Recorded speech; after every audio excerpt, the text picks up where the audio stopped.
Nice guys suffer from a disease and it corrupts their behaviour, and it means that they always lose out on the girl. And nowhere is this corruption of their behaviour more prevalent than in their speech.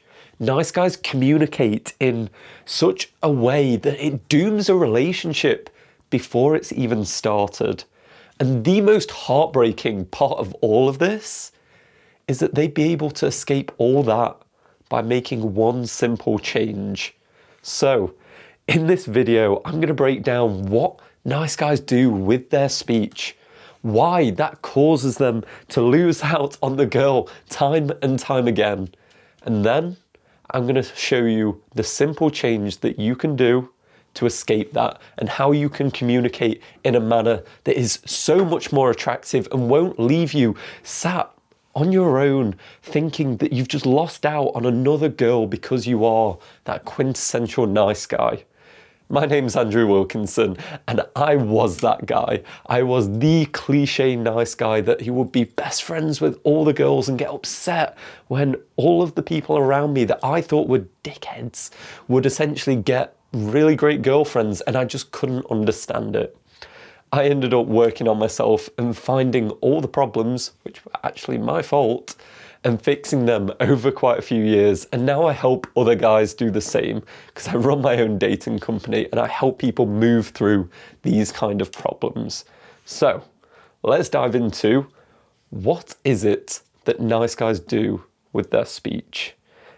And I want you to really picture yourself in those situations where maybe you're sat amongst a group of friends, or maybe you're sat talking with a girl, and you have these things that pop into your mind of what you'd like to say. Maybe you'd like to talk about that niche interest you have. Maybe you're super interested in like Star Wars, but you're like, no, I can't really talk about that. She wouldn't be interested in that. Okay. Maybe I could talk, no, I can't say that because maybe she'd think it's rude. Oh, okay, but I do kind of need stuff, so I really want her to like me, so I'm going to say these things because I think that will make her like me. Time and time again, as a nice guy, we go through this process of not only just putting up the highest of walls for what we believe is acceptable speech, but then because we can't have anything to say and we can't say what we truly mean, then we end up crafting our speech in this manipulative fashion to get what we want. And this is the crux of the issue of a nice guy. He crafts his speech and he has too great a filter.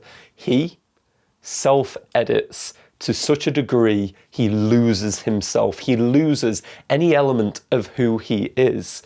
And I'm sure we have all been there.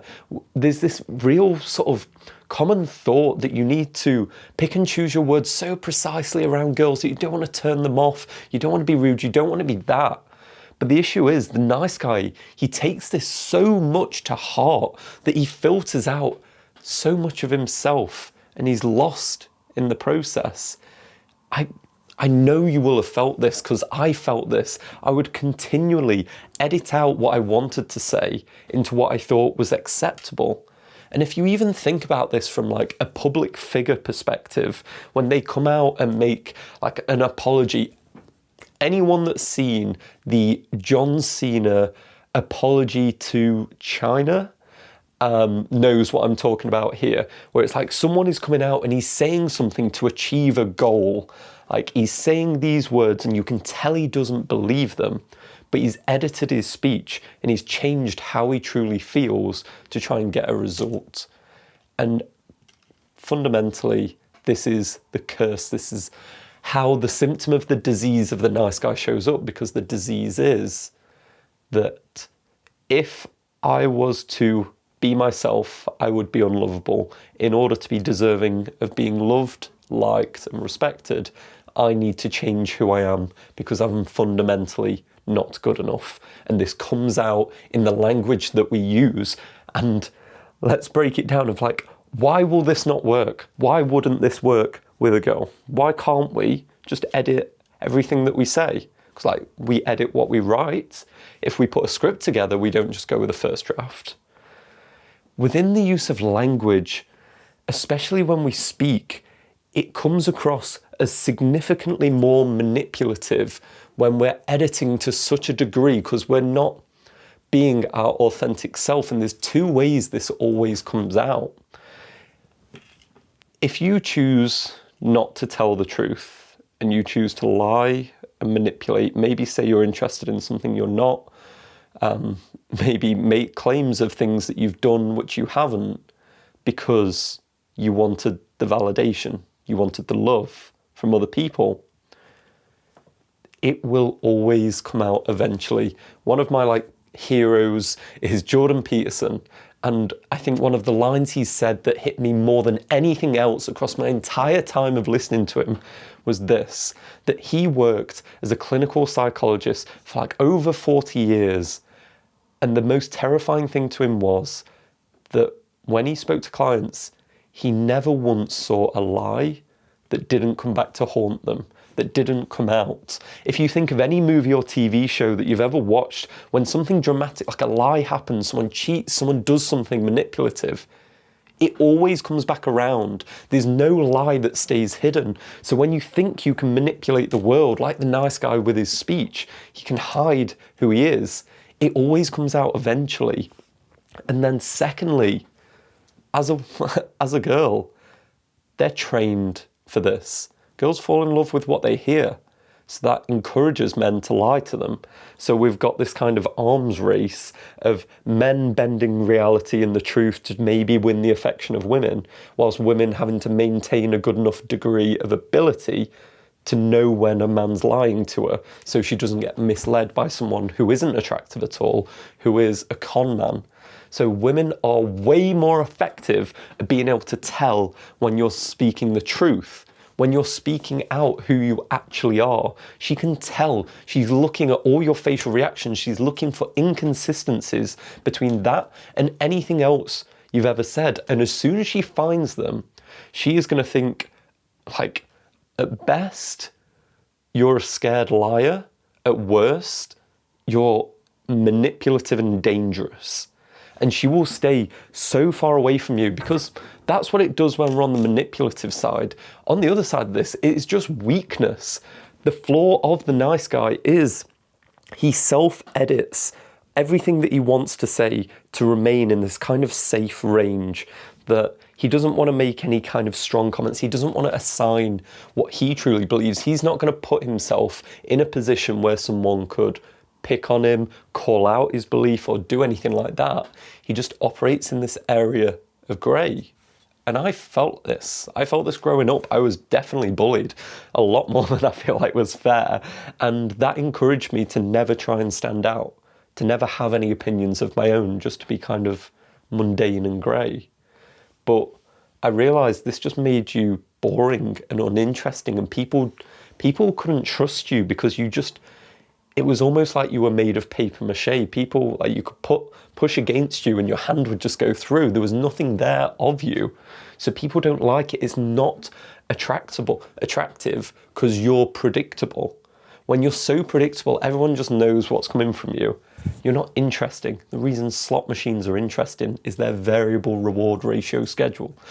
It's random. You don't know if it's going to be good or not. And as soon as you're predictable, you're boring. And this is what we do every time we just decide to give predictable, safe answers as a nice guy, and not what we're actually truly thinking.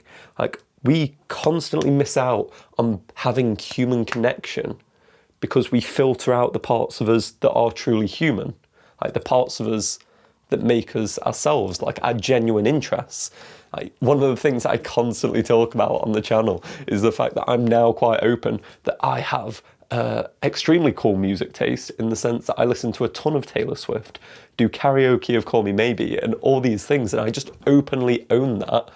And it's kind of weird and different, but that's a symbol of me. If it was younger me, I'd hide that. And I certainly wouldn't give my opinions in any kind of strong fashion on any topic. And that's what I learned to do. So a girl will always leave a guy that she feels like he's not brave enough to say what he truly feels. It's so frustrating. Think again of that example of the John Cena situation, of someone that is out giving this apology and you know he doesn't mean it. He's only saying it to get that manipulative end. It comes across weak and horrible. It makes us cringe. And girls can feel that. They cringe at your speech. And that's what a nice guy is doing. She's on a date with him and he's just kind of, oh, what do you think of the final season of Game of Thrones? And she thinks it's great. And he's like, obviously it was terrible. But he'll be like, yeah, it wasn't too bad, was it? And she can feel that and it cringes. And he's editing his speech. He is doing what he thinks he needs to say to be loved. So what should he be doing instead? What did I learn to do so I no longer get treated that way? Well, it's told you it's a simple change. Not necessarily an easy one, but certainly simple. And it's starting to attune to that voice. You know, the one that comes up and you have these ideas in your head of things that you can say, but you kind of don't want to do it. You don't want to risk it. It's being brave enough to actually start to vocalize that. And I'll walk you through how I did that in a second, but it does take bravery, especially if you're someone that has constantly self-edited, because one of the things that does is start to crush your own self-esteem. We speak who we are into this world. Like, part of our identity is what we're willing to communicate about ourselves. And if all we've ever done is edit that, we've communicated to ourselves we're not good enough. How can we see ourselves as good enough if all we've done is just chop at any part of our identity saying like, no, not allowed to say that, that's not cool, you're rude, you can't do that, that's wrong. That's all you're doing every time that you want to express something, you want to say what you truly believe, and in the end you don't. You just hide it. You're like, no, you can go away, you can hide, you're not good enough for the world to see. We encourage it into ourselves, and then other people pick up on that and it causes this chain reaction. So what I learned to do was maybe 5% of my speech was me actually, like maybe 5% of the time was me actually speaking. And then I'd try and bring that out more, because the first ever person where I think I truly went into this with the ability to express myself truly was when I was 23. I was off the back of biggest ever breakup. I was devastated. I'd realised that I was still the nice guy. I was manipulating with my speech. I couldn't ask for what I wanted. I couldn't tell the truth. I got a counsellor, and like, I had never branched into that realm before in my life. But thank God I did. It was one of the best experiences because it created this venue where I could practice seeing what it was like if I didn't have that filter, if I did just say what I wanted to say. Because I was like, well, I pay this motherfucker. I can, like, he's not going to tell anyone. There's confidentiality and stuff. I can speak and we'll just see what happens. And it turned out I really liked who I was when I wasn't filtering and editing who I was into oblivion. And we ended up having a great relationship, more so than it ever would have been if I was just filtering. It was like, I realised the best relationship I had with someone was the person I wasn't filtering myself with. So I was like, well, okay, maybe it's just because this is a professional, could be a bunch of reasons. So I was like, well, maybe let's try all this on one other person. Maybe one of my closest friends. What happens if I start to remove my filter with them? And then that relationship got better. And I went from relationship to relationship and started to get this positive feedback from people of, oh, people seem to like it when I connect as the real me and give my actual opinions. And the thing is, you don't get this advice because the people that actually need to have some filter aren't going to be watching this video. You're not going to be whatever we are 15 minutes deep into this. Anyway, you wouldn't watch my videos if you're that kind of person that speaks out into the world that actually could do with some filter because he's unnecessarily aggressive and mean to others and says things that aren't okay. Like, he wouldn't be it. I'm speaking to the nice guys like me because I know for a fact your filter is too high. What you believe is okay to say is too high. And the way to get out of that is identifying one quote unquote safe person where you feel like you can start to stretch that out. You can start to speak a little bit more. I remember multiple times where I'd gone to watch like football with my friends, and I was sat there and these thoughts kept coming up into my head of like comments that I could make and like jokes that I could say. And old me, like they'd come up, I'd stay with them and then they'd go. I wasn't going to say it. And then I just started experimenting with what happens if I say that? Okay, well that seemed to go down well. That one mini comment started an entire conversation that we had a fun time with. And that's one of the things that nice guys often run out of things to say and don't know what to say. Well, it's because they've got such a high bar for what they think is acceptable discussion points that it never gets the ball rolling. Your initial comment might be nothing, it might be meaningless. Like I was speaking to a client this week and he said, we were talking about approaching girls and speaking to them, and he was at a laundromat, like washing salon, and he had the opportunity to speak to some girls because they were around and they were clearly from somewhere else because they didn't have an accent, like they had a different accent. And I was like, dude, he didn't speak to them, but I was like, dude, easy opportunity. Hey, I don't recognize your accent. Where's that from? It's just like, that's what happened in my head. I heard an accent I didn't recognize. I just said it. It didn't need to be an amazing thing. It doesn't have to be the perfect line to get a conversation going. I remember I was sat on a plane traveling between Bulgaria and the UK, and there was a really pretty girl sat next to me. And I noticed she was just reading, like she had Atomic Habits there. And I just was like, hey, I've read that book, it's pretty good. Like, that was all it was.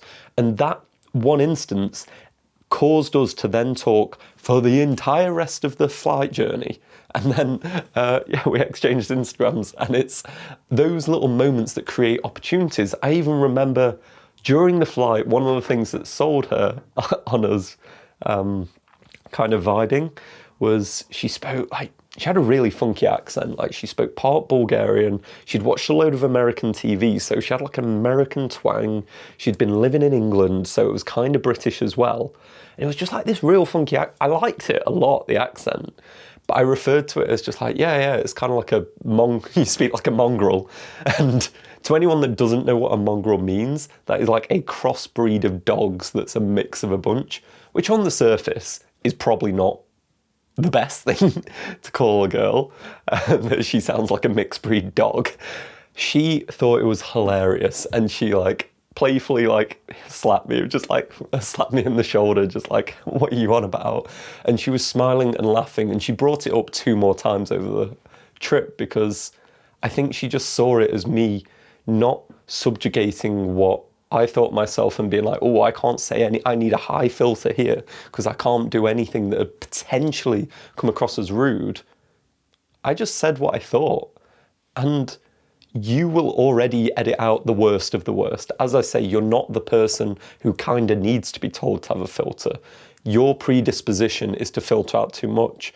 So you'll probably never really hit the point where you're saying like things that need to be filtered because of just how you're built as a person.